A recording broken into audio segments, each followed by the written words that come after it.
Então, quando Jesus ele vai tratar dessa oração do Pai Nosso, a gente tem que entender que ele já estava profetizando há alguns tempos, algumas coisas que viriam no futuro.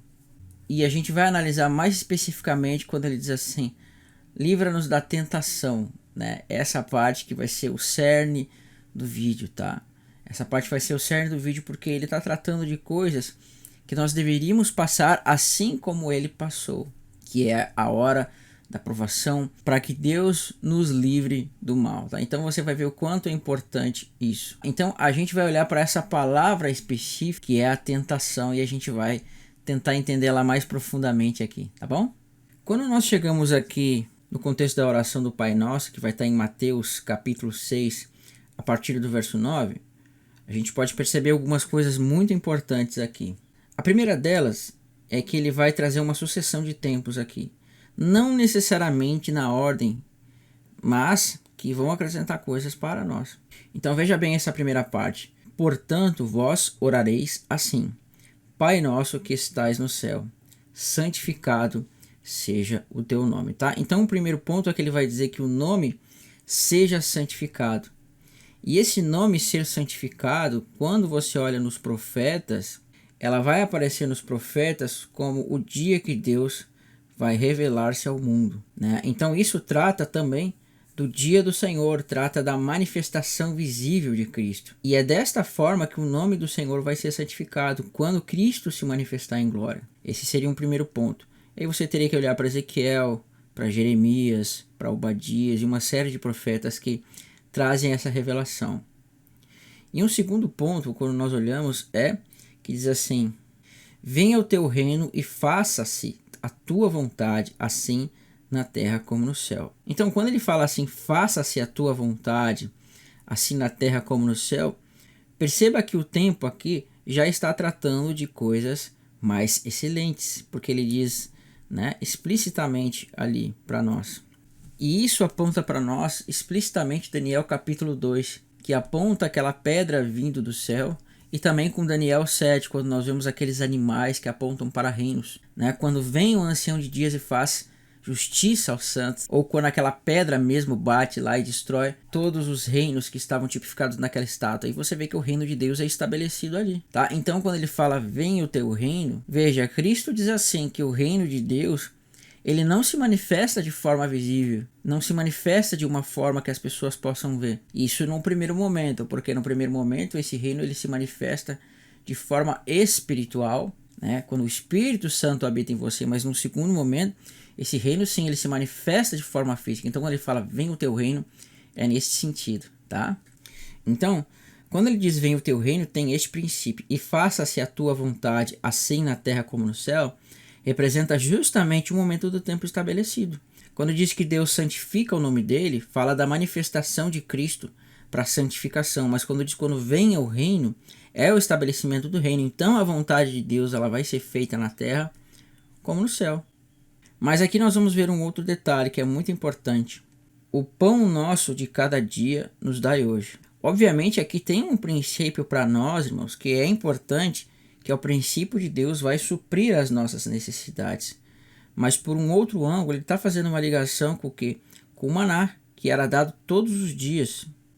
E aí quando ele fala assim, hoje, veja que nós temos essa expressão, hoje, se ouvirdes a voz do Senhor, não endureçais o vosso coração. Porque hoje é o dia da salvação. Então esse pão nosso de cada dia está falando do próprio Cristo. Está apontando para o maná que cairia no deserto. O pão nosso de cada dia nos dai hoje, ou seja, é Cristo sendo entregue para nós. E no verso 12 também tem uma expressão muito importante. E perdoa as nossas dívidas, assim como nós temos perdoado os nossos devedores, tá? Essa expressão, perdoa as nossas dívidas como nós temos perdoado os nossos devedores, ela é uma expressão que vai tratar do que? Do sacrifício de Cristo. Assim como Deus nos perdoa, nós devemos perdoar.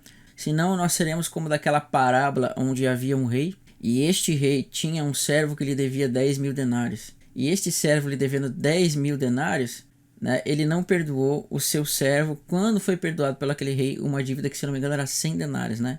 Se você não perdoar o seu próximo, Deus também não vai perdoar você. Mas profeticamente falando, isso aponta, né, para o ministério de Cristo, para o dia da expiação, 70 semanas, uma série de coisas. Se você quer conhecer um pouco melhor sobre 70 semanas, vou deixar no card aqui para você, tá? Você vai aprender bastante coisa. Tem 2 vídeos já sobre esse tema. Então, a parte do cerne do estudo vai estar aqui no verso 13, que é para mim o cerne do que a gente vai estudar aqui, tá? Então, vamos marcar aqui essa questão. Então, olha quanto a gente pode tirar aqui do Pai Nosso. E não nos deixeis cair em tentação, mas livra-nos do mal, tá? Então, essa expressão aqui para tentação, irmãos, ela vai ser muito importante. Não nos deixeis cair em tentação, mas livra-nos do mal. Porque cair em tentação, ser tentado, fala de muitas coisas.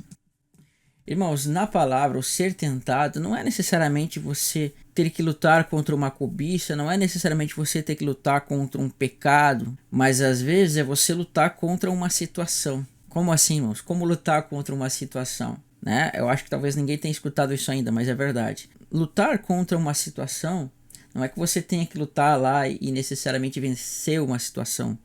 Não é isso. Mas é você suportar as situações. A Bíblia diz que quando nós suportamos as tentações, nós nos fazemos participantes das tentações de Cristo. Cristo foi tentado em todas as coisas que nós fomos tentados. E quando você suporta as coisas, você está sendo participante das tentações dele. Então, quando você vence, quando você luta, quando você suporta tentações, você está sendo participante do corpo de Cristo, das tentações de Cristo. Você faz-se participante dele. Então, a provação também é tentação, irmãos. Quando você é provado pela morte, quando você é provado pela dor, quando você é provado por uma determinada causa, que seja específica por causa de você manter o seu testemunho, isso também é uma tentação. Então, quando Cristo estava no caminho da cruz para ir até o Calvário, né, e quando mesmo ele estava na cruz, isso era a tentação dele. Isso era o momento da tentação. Tá? Então, você ser tentado também é o momento da sua prova. E Paulo vai nos dizer que nós devemos nos vestir com a armadura de Deus, a armadura de Cristo, que vai fazer com que você suporte o dia mal. Então, esse suportar o dia mal é o quê? É você suportar a tentação com perseverança. Perseverança é você suportar essas dificuldades, essas provações.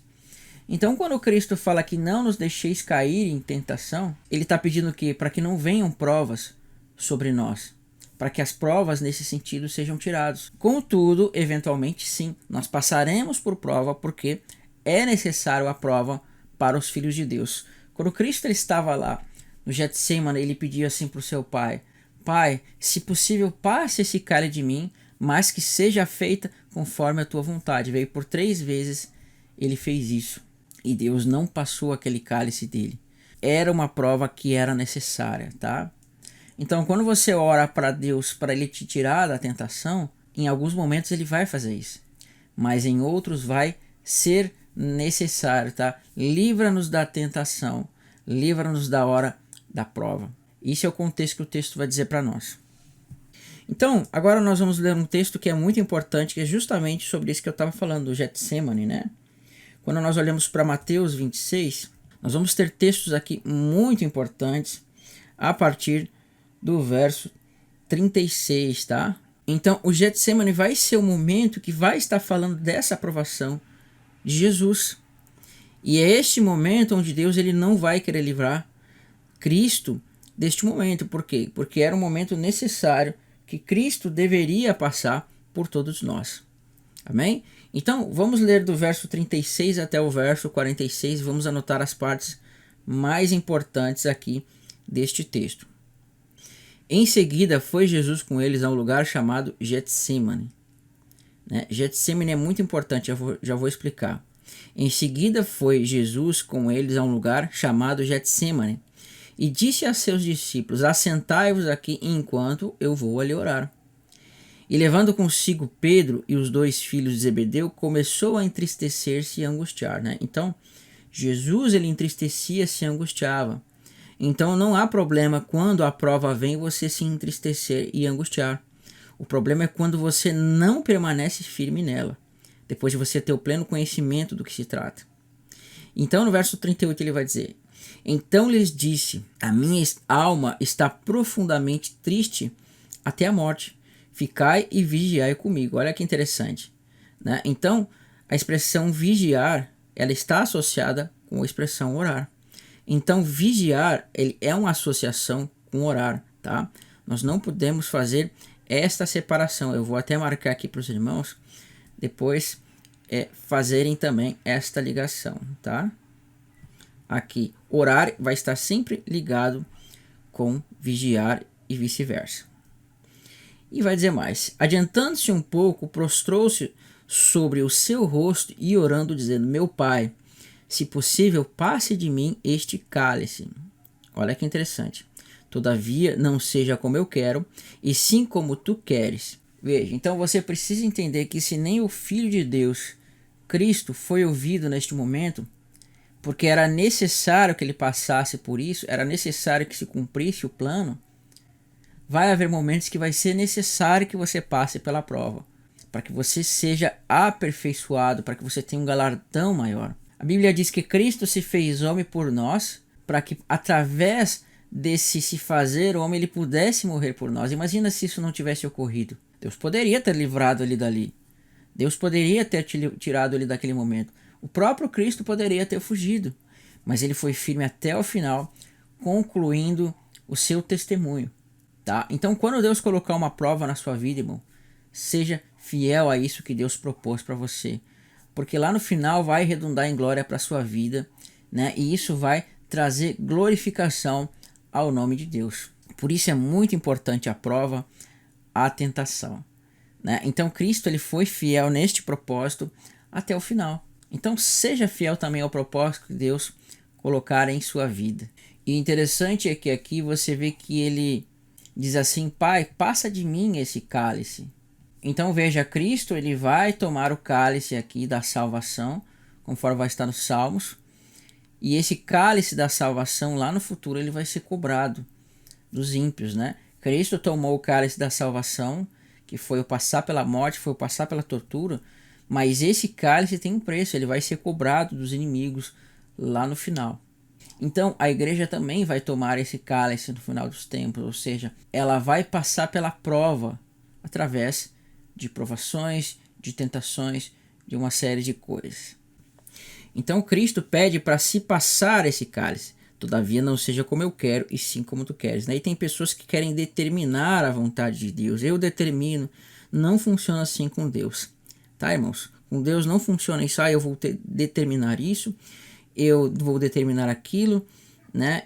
E etc, etc, tá? A Bíblia mostra Jesus orando: se fores da tua vontade, que seja como tu queres e não como eu quero. E no verso 40 vai dizer assim: e voltando para os discípulos, achou-os dormindo. Olha que interessante. E disse a Pedro: então, nem uma hora pudestes vigiar comigo?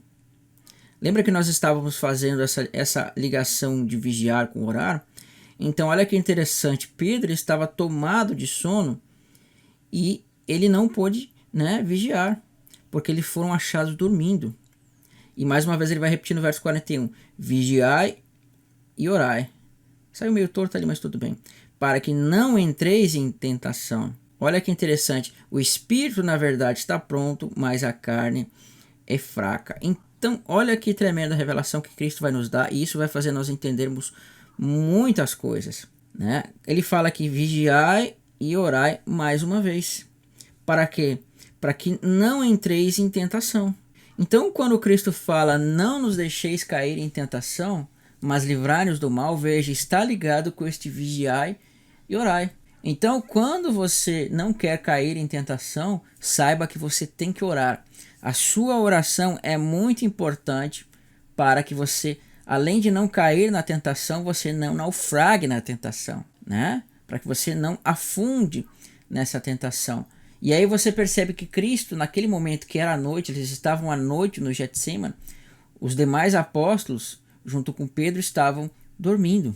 E Cristo era aquele que estava acordado nessa noite e ele constantemente despertava. Poxa, nenhuma hora vocês puderam vigiar comigo orando, né? Você vê que Pedro estava lá com sono, dormindo, e não pôde nem vigiar e nem orar por causa do sono, tá? Então, quando você vê a expressão sono, relacionada com textos proféticos, está apontando para quê? Para essa dificuldade de vigiar e de orar, né? Vigiar significa você ficar acordado na noite. Por isso que existe vigília, vigiar, né? Que significa você estar vigiando, acordado numa noite, esperando que essa noite passe, olhando para ver as coisas que aconteciam, né? Por isso existiam os vigias, que eram aquelas pessoas que ficavam nas torres vigiando para ver se o inimigo viria. E é mais ou menos o que está acontecendo aqui. Eles estão vigiando e orando até que vai vir o traidor, que é Judas, como a gente vai ver no contexto. Então, quando nós passamos aqui para o verso 42, vai dizer assim para nós: tornando a retirar-se, orou de novo, dizendo: meu pai, se não é possível passar de mim este cálice sem que eu beba, faça a tua vontade. E voltando, achou outra vez dormindo, porque seus olhos estavam pesados. Então, o texto está enfatizando para nós o que, irmãos? Eles estavam mais uma vez dormindo porque os seus olhos estavam pesados. Deixa eu riscar aqui, né? Então, mais uma vez, a expressão dormindo aqui enquanto Cristo vigiava. E deixando-os novamente, foi orar pela terceira vez, repetindo as mesmas palavras. Então voltou para os discípulos e lhes disse: ainda dormis e repousais? Eis que é chegada a hora do Filho do Homem, e ele está sendo entregue nas mãos dos pecadores. Tá? Levantai-vos, vamos, eis que o traidor se aproxima.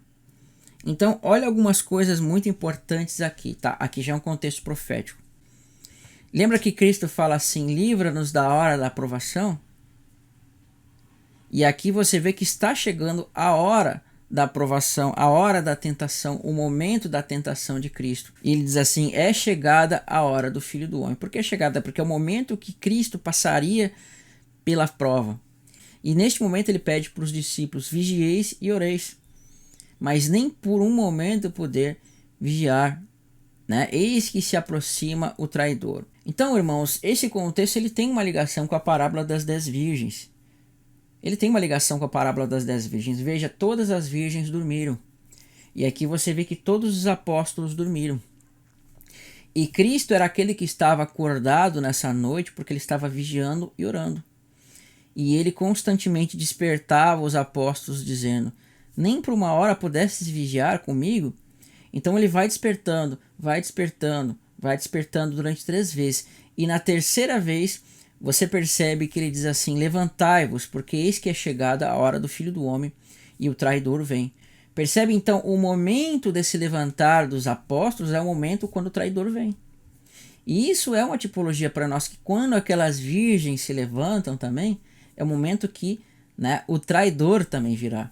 É o momento que aquele que é o abominável da desolação, é o momento em que o filho da perdição vai se levantar também, vai ser manifesto para os homens, né? Eis que o traidor vem. E aí você percebe que o seguinte, que lá em 2 Tessalonicenses capítulo 2, vai ser mostrado que o anticristo, a besta, como você preferir, vai ser chamado de quê? De o filho da perdição, tá? Então Judas também vai ser chamado de filho da perdição. E a gente vai ver mais uns contextos aqui que vão se cumprir e vão se complementar com o livro de Lucas também. Vamos olhar para o tablet aqui. Então, quando nós olhamos para Lucas, vou fechar esse daqui, capítulo 22, verso 47, nós vamos ler só esse verso deste texto. O texto vai dizer assim, né? É uma continuação daquele texto. Falava ele ainda quando chegou uma multidão e um dos 12, o chamado Judas, que vinha à frente deles, aproximando-se de Jesus para o beijar. Né? Então, você vê que aqui quem se aproximou foi justamente Judas, um dos 12. Então, naquele momento que Cristo falava que levantai-vos, eis que é chegada a hora do Filho do Homem, complementa aqui. Falava ele ainda isso que nós acabamos de falar, quando chegou uma multidão e um dos 12, o chamado Judas, que vinha à frente deles, aproximou-se de Jesus para o beijar. Veja, né? Então aqui você vê que Judas é o traidor, ele se aproxima com uma multidão para pegar Jesus, para o levá-lo, né? Então ele vai trair Cristo com um beijo. Num outro estudo mais específico, irmãos, nós vamos tratar que Judas ele é uma tipologia muito clara deste filho da perdição, deste anticristo que vai se manifestar ao mundo. E esta multidão que vem com ele vai representar povos, tribos, línguas e nações que vão se levantar contra o povo de Deus, né? Tá apontando lá para os chifres também da besta. Então a gente vai fazer um vídeo sobre esse, no segundo vídeo sobre o anticristo, que eu prometi fazer um segundo vídeo e ainda não fiz. Eu estava esperando de repente fazer esse vídeo para poder fazer esse também, que é a segunda parte. E a gente vai mostrar que Judas ele é uma tipologia fiel disso aqui, tá? E no verso 48 vai dizer assim: Jesus, porém, lhe disse: Judas, com um beijo traz o filho do homem? E os que estavam ao redor dele, vendo o que ia suceder, perguntaram: Senhor, feriremos a espada? Um deles feriu o servo do sumo sacerdote e cortou-lhe a orelha direita. Mas Jesus acudiu, dizendo: Deixai-o, basta. E tocando-lhe a orelha, curou, né? Jesus sendo perseguido, ainda assim, ele fez um bem para uma pessoa. Ainda sendo maltratado, ele cura este homem. Então dirigiu-se Jesus aos principais sacerdotes, capitães do templo e anciões que vieram prendê-lo, e disse: Saístes com espadas e porretes para prender e deter um salteador? E aí no verso 23 ele vai dizer: Diariamente estando eu convosco no templo, não pusestes as mãos sobre mim? Esta, porém, é a hora, o poder das trevas, tá? Então essa aqui para mim é a parte mais importante do texto, neste sentido de estudo, que é a vossa hora, que é o poder das trevas. Então veja, Cristo diariamente ele ensinava no templo, né? E diz assim: não pusestes as mãos sobre mim, esta, porém, é a vossa hora, o poder das trevas. Quando Cristo fala aqui que diariamente ele ensinava no templo, você tem que entender que existe o contexto literal, existe um contexto profético que fala de coisas superiores. Quando diz aqui que Cristo ensinava diariamente no templo, de fato, literalmente ele fazia isso no templo, ele ensinava as pessoas no templo, porque as pessoas se reuniam no templo. E aonde está o povo de Deus, lá deve estar o servo de Deus, lá deve estar aquele que é enviado de Deus. E Cristo estava lá. Mas num contexto profético, você percebe que ensinar no templo significa trabalhar no corpo. No contexto literal, fala do quê? Fala deste ensinar no próprio templo, mas no contexto profético fala de ensinar o corpo, aplicando-se a nós, porque aquilo que aconteceu com Cristo vai acontecer conosco, porque nós somos discípulos. Então, se Cristo ensinava no templo, hoje nós ensinamos no corpo. Então, se você fizer um paralelo com a grande tribulação, é como se nós estivéssemos dizendo: olha, nós que ensinávamos todos os dias, éramos participantes das coisas de Deus, ensinávamos o corpo, ensinávamos no templo, que seria o corpo, vocês não nos prenderam, mas agora vocês fazem isso. Por que vocês fazem isso? Porque é chegado a hora das trevas, o poder das trevas, a hora do poder das trevas. Então veja, quando ele diz assim que é chegado a hora do poder das trevas, é a hora determinada por Deus para que Cristo fosse entregue para aqueles homens, para que Cristo cumprisse o seu propósito do martírio. E você percebe que em vários momentos Cristo ele ia ser perseguido, os fariseus iam querer, né, matar ele, mas diz que eles não puderam pegar a Cristo, não puderam maltratar e matar a Cristo, porque a sua hora não havia chegado ainda. E Deus sempre livrava ele disso, né? Então, Cristo cumpriu todo o propósito no momento que era a pregação, mas quando chegou a hora da aprovação, veja, Deus não livrou ele. Pelo contrário, essa foi a hora que foi dada para que aqueles homens pudessem tomar a Cristo e levar ele para a prisão, tá? Então, esta é a hora, o poder das trevas. E o que isso tem de importante para nós entendermos agora? Continue assistindo que você vai entender com bastante ênfase aqui, tá? E é interessante que... Lembra que a gente estava vendo que Pedro era aquele que estava dormindo? Olha o que vai acontecer com Pedro, tá? Para você entender o que significa aqueles que estão dormindo também na parábola das 10 virgens. No verso 54 do mesmo capítulo vai dizer assim para nós: Então, prendendo, levaram e o introduziram na casa do sumo sacerdote. E Pedro seguia de longe. Tá? Então, esse sumo sacerdote aqui, irmãos, ele vai ser uma tipificação do falso profeta, daquele poder iníquo, da segunda besta e tudo mais, tá? Mas aí já é um outro assunto. E Pedro o seguia de longe. Veja, Pedro estava se esquivando. E quando acenderam fogo, irmãos, fogo, olha que tremendo isso para nós. E quando acenderam fogo no meio do pátio, e juntos se assentaram, Pedro tomou lugar entre eles. E entre mentes, uma criada, vendo, assentando-se perto do fogo, fitando, disse: Este também estava com ele. Mas Pedro negava, dizendo à mulher: Não o conheço. Pouco depois, vendo, outro disse: Também tu és dos tais. Pedro, porém, protestava: Homem, não sou, dizendo, né? E tendo passado cerca de 1 hora, outro afirmava, dizendo: Também este é verdadeiramente, estava com ele, porque também é galileu. Mas Pedro insistia: Homem, não compreendo o que dizes. E logo, estando ele ainda a falar, o galo cantou. Então, voltando-se, o Senhor fixou os olhos em Pedro, e Pedro se lembrou da palavra do Senhor, como lhe dissera: Hoje 3 vezes me negarás, antes de cantar o galo. Então Pedro saiu dali e chorou amargamente. Irmãos, essa passagem é muito tremenda, porque veja, Pedro foi aquele que estava dormindo quando Cristo mandou vigiar e orar. E veja, Cristo mandando ele vigiar e orar, ele não pôde fazer isso porque ele estava com sono nas suas pálpebras. Diz que os seus olhos estavam pesados e por isso ele não pôde ficar acordado nem vigiar. E a consequência disso, irmãos, olha que coisa importante, foi justamente a negação a Cristo. Ele vai representar aqueles que justamente negam a Cristo na hora da prova. Por quê? Porque ele não pôde nem vigiar e nem orar. Então, quando Cristo fala assim, livra-nos da tentação, veja que esse livrar-nos da tentação também tem que estar associado com vigiar e orar, porque é na nossa oração que nós pedimos para Deus para ser livrados dessas questões. E Cristo aqui, você está associando Pedro àqueles que dormem, e aqueles que dormem e não se despertam, não vigiam nem oram, esse vai ser o final deles, a negação a Cristo. É a apostasia. Tanto que você vai ver que diz que quando acendeu o fogo, começaram a acusar, dizendo que Pedro era deles. Ele vai dizer: não, eu não sou deles. E nesse momento você vê que é uma figura da apostasia. Enquanto Cristo está sendo entregue, que é uma figura das duas testemunhas sendo entregue, você vai ver que Pedro aqui vai estar negando. Porque ele não aceitou a repreensão, ele não aceitou o chamado de Cristo que dizia: levantai e orai e vigiai. Tá? Então, se você, irmão, hoje você não aceita o chamado de vigiar e orar, pode ser que você naufrague na prova. E quando diz aqui de propósito, né, que acendeu-se o fogo, irmãos, isso é muito impressionante, porque o próprio Pedro vai dizer lá, né?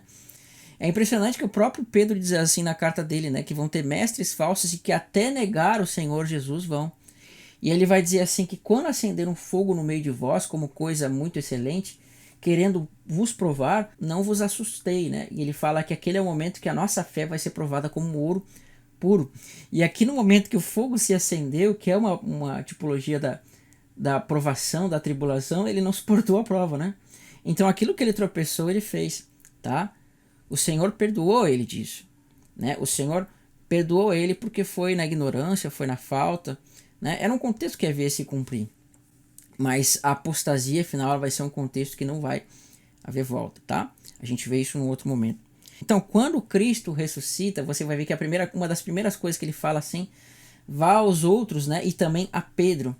E ele diz a Pedro: quando tu te arrependeres da tua apostasia, né? Porque Cristo já estava profetizando a apostasia de Pedro aqui, né? Esse erro de Pedro aqui, porque ele ainda era muito imaturo, muito ignorante, ele não tinha chegado ao pleno conhecimento da verdade. Por isso ele foi perdoado, tá? Então, você vê que isso acontece aqui, né? Então, você vê que aqui diz que ele chorou amargamente, né? Porque ele encontrou o lugar de arrependimento. Quando diz que ele chorou amargamente, é porque ele viu o erro que ele fez, a besteira que ele fez, e Deus concedeu-lhe o arrependimento aqui. Chorou amargamente porque ele recebeu o arrependimento, demonstrando que ele fez isso, né? Porque ele ainda estava fraco, a carne era fraca. Então esse é o momento aqui que ele vai ser entregue, mas Pedro vai negar a Cristo. Então, irmãos, obviamente isso aqui é uma clara ligação com a parábola das 10 virgens, né? Como a gente já falou, eu poderia ler o contexto delas, mas não vou ler aqui. Você vê que as 10 virgens, elas estão dormindo, elas estão acordadas no princípio, mas elas dormem, então vem alguém à noite e acorda elas. Então veja, é o mesmo que aconteceu com os apóstolos. Os apóstolos ali estavam acordados e acabaram pegando no sono, e quando vê a expressão levantem-se, eis que vem o traidor. Olha como na parábola das virgens diz assim, à meia-noite eis que vem o noivo. E ali naquele contexto diz assim, levantem-se porque vem o tentador. Então veja, Deus está mostrando que assim como está dizendo o chamado de que vem o noivo, também veio o tentador. Porque são duas coisas que falam do mesmo contexto. Falam com ênfase diferente. Numa história está mostrando um contexto real onde aconteceu, no outro é um contexto de parábola. Mas os dois vão convergir para a mesma coisa. Então quando diz assim, levantai-vos, eis que vem o traidor, e quando diz lá, à meia-noite vem o noivo, você tem que entender que também está vindo o ímpio. E aquelas que não puderam ter o azeite, veja, essas vão ser aquelas que ficaram para fora, que não vão entrar nas bodas. Essas são representadas em Pedro, que negou a Cristo. E é interessante que você vai ver que todos eles estavam na noite. Se eles estavam na noite, certamente eles estavam lá com as suas lamparinas, com as suas lâmpadas para chegar até o caminho do Getsemane. E naquele momento eles dormem, né? Então eles têm que ligar as suas luzes de novo quando Jesus fala assim, levantem-se e eis que vem o traidor, tá? Parábola das 10 virgens é uma clara ligação com isso. Mas a hora das trevas, nós vamos ver a revelação dela aqui, para quando Deus quis mostrar isso para nós. Quando nós vamos para 1 João, nós vamos ter uma revelação muito interessante aqui. 1 João, capítulo 2, verso 18, vai dizer o seguinte para nós. Olha que interessante. Filhinhos, já é a última hora, como vistes, que vem o anticristo. Também agora muitos anticristos têm surgido pelo que conhecemos que é a última hora. Então, irmãos, no contexto lá de João era a última hora? Não era. Mas ele está mostrando aqui que era a última hora. Por quê? Esta é a última hora. Ouvistes que vem o anticristo e também agora muitos anticristos têm surgido. Por isso, pelo qual conhecemos que é a última hora. Quando se fala de última hora, veja, João não estava na última hora, mas pelo espírito profético, Deus estava mostrando ele lá no futuro. Deus estava profetizando através de João lá no passado para as pessoas que vão estar no futuro. Então ele não estava na última hora, mas ele estava lá no passado profetizando para nós. Porque nós estamos mais próximos da última hora, se é que não estamos muito próximos da última hora. Então quando ele fala, filhinhos meus, eis que esta é a última hora. Veja, ele está tratando lá no passado com pessoas lá do futuro.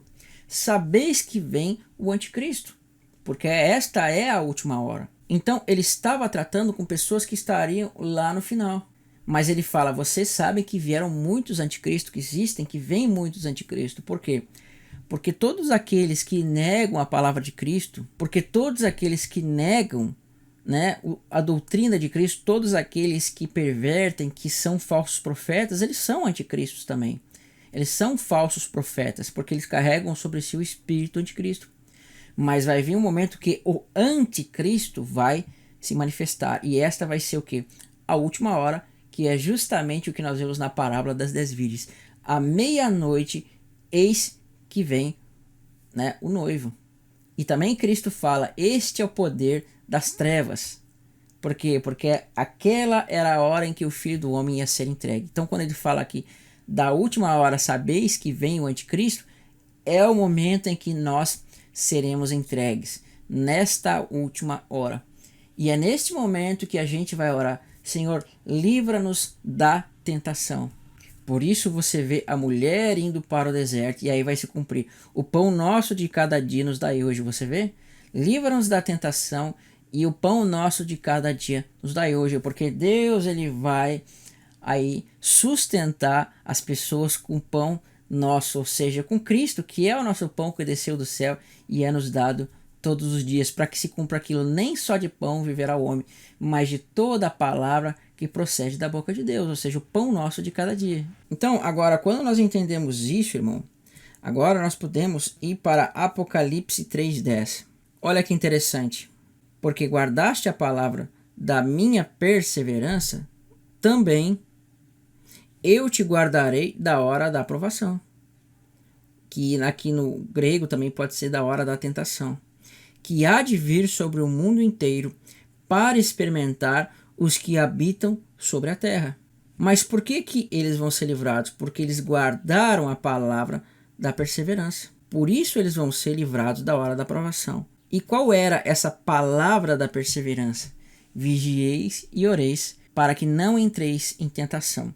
Tá? Então, quando Cristo fala assim, Pai nosso que estais no céu, santificado seja o teu nome, venha a nós o vosso reino, seja feita a tua vontade, assim como na terra como no céu. O pão nosso de cada dia nos dai hoje. E depois ele fala, livra-nos da tentação. É o que? É a palavra da perseverança. É você vigiar e orar, pedindo para que Deus te livre dessa hora. Então, para você receber isso aqui, irmão, você tem que vigiar e orar e ser perseverante na palavra do Senhor. Então, essa hora da prova aqui, hora da tentação, irmão, é a última hora, é a meia-noite, é aquele momento onde o filho da perdição vai se manifestar. E Cristo vai chamar isso de hora da prova, João vai chamar essa de última hora. Mateus vai relatar que esta é o que? A meia-noite, tá? Então meia-noite é sinônimo para a última hora, é o sinônimo de levantar o anticristo e é a hora da tentação que virá sobre todo mundo. E para quem não sabe, este livrar da hora da tentação não é você ser arrebatado antes da grande tribulação, mas é Deus te levando para o deserto, como aquela mulher que vai ser levada para o deserto e vai ser guardada fora da vista da serpente durante 1260 dias. Essa é a hora da tentação, ou seja, é a hora do 666, que é o momento da autoridade que o anticristo vai receber. Amém? E isso a gente pode confirmar em Apocalipse 17, verso 12. Vamos para Apocalipse 17, verso 12, que vai dizer assim para nós. Vamos olhar então, vamos olhar do verso 9, tá? Vamos olhar do verso 9 que vai dizer o seguinte para nós. Aqui está o sentido que tem sabedoria. As 7 cabeças são 7 montes, nos quais a mulher está assentada. São também 7 reis, dos quais 5 caíram e 1 existe. E outro ainda não chegou, e quando chegar tem que durar pouco. Olha só, esse durar pouco aqui é apontado para o que nós falamos, tá? E a besta que era e não é, também ele é o 8º rei, procede dos 7 e caminha para a destruição. Mas aqui vai estar o ápice do que eu quero mostrar para os irmãos, tá? Vamos botar um vermelho que fica mais contrastante. Os 10 chifres que viste e os reis, os quais ainda não receberam o reino, mas receberão a autoridade como reis com a besta, olha lá, durante 1 hora. Percebe? Essa daqui, que horas é essa, irmãos? É justamente aquela hora que nós sabemos, né? Às 24, tá? Então, esta daqui é a meia-noite. Os 10 chifres que viste são 10 reis, os quais ainda não receberam reino, mas recebem autoridade como reis com a besta durante 1 hora. Então você vê que aqueles homens que estavam acompanhando Judas para prender Jesus, eles receberam autoridade, né? Para pregar, para prender Jesus. Então, assim como aqueles homens receberam autoridade para prender Jesus, esses aqui vão receber autoridade para prender o povo de Deus. Então, irmãos, esta 1 hora que a besta recebe autoridade é a meia-noite, é a hora do poder das trevas, é a última hora quando o anticristo vai se manifestar. Então, aqui vai se cumprir aquela palavra de Cristo que diz assim: livra-nos da tentação. Então, se você vigiar e orar e for perseverante na palavra do Senhor, e orar e pedir isso para Ele, Ele vai te livrar da hora da tentação. Amém? Que Deus conceda a todos vocês serem protegidos dessa hora pelo Senhor, para que ele leve você para as águas de descanso na manifestação da vinda do Senhor. Irmãos, eu vou finalizar o vídeo aqui, espero que os irmãos tenham entendido, teremos muito mais vídeos nesse sentido. E se você gostou desse vídeo, se acrescentou coisas para você, eu peço para você estar aí ajudando o canal, né? Porque terá muito mais estudos, é muito importante que você ative o sininho, que eu vou trazer mais estudos nesse sentido, tá? Ative o sininho, compartilhe esse vídeo, e inscreva-se no canal também aí, para você estar fortalecendo esses estudos, tá bom? Porque dá muito trabalho fazer isso aqui, irmãos, então é o que a gente pede para você, se inscreve no canal, tá bom? Deus abençoe, e aqui no final vai ter 2 vídeos também para acrescentar mais coisas para vocês. Fiquem na paz de Cristo.